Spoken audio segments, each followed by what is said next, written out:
The non-probability sampling techniques are used when the researcher does not wishes to make generalization for the wider population. In case of non-probability sampling design, the researcher targeting a particular group in full knowledge that it does not represent the wider population. The different non-probability sampling techniques are, first one is purposive sampling. It is an arbitrary method of selecting a sample and is useful when some criteria is considered important for a particular study. Means when there is a very unique or a special case, in that case a purposive sampling technique can be used. In purposive sampling technique, the individuals for a sample is selected on the basis of some special characteristics or some special attribute. Say for example, a teacher select number of students from a class on the basis of their past performance to check the effectiveness of the instructional method used in the class.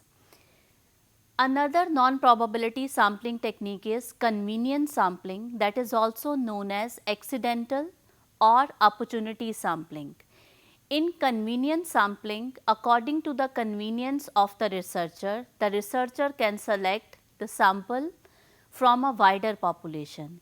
Say for example, if the researcher wishes to know the career goal of university student of approximately 10 lakh population, in that case the researcher can also use convenience sampling if time is not available with the researcher.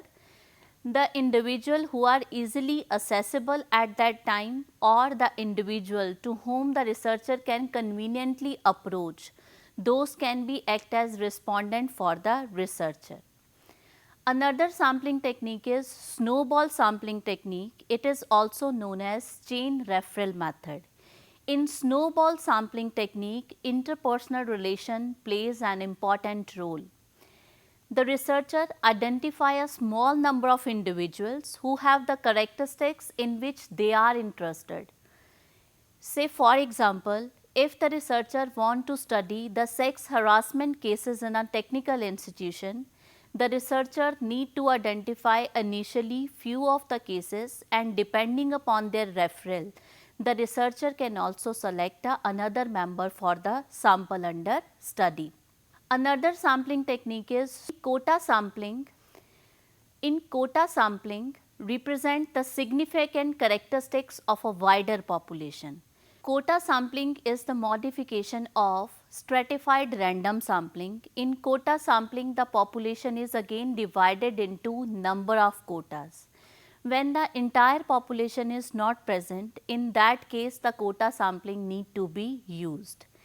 In quota sampling, say for example, if there are 45% of the male members in a population and 55% of the female members in a population, in sample also 45% of the male and 55% of the female members need to be presented.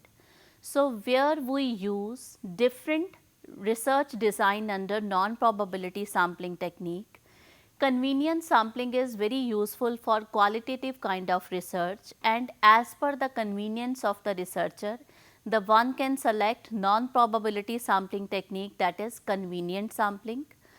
Purposive sampling technique when there are special or unique characteristics that is defined in a wider population, and when only limited number of people who can serve as a primary data source due to the nature of the research design, aim and objective, in that case purposive sampling need to be used. Snowball sampling when potential subjects are very difficult to find. Depending upon the interpersonal relationship of the respondent, the researcher can select number of members for a sample. And when entire population is not available, in that case quota sampling technique need to be used. So, these are some of the references that I have used while preparing PowerPoint presentation. Thank you.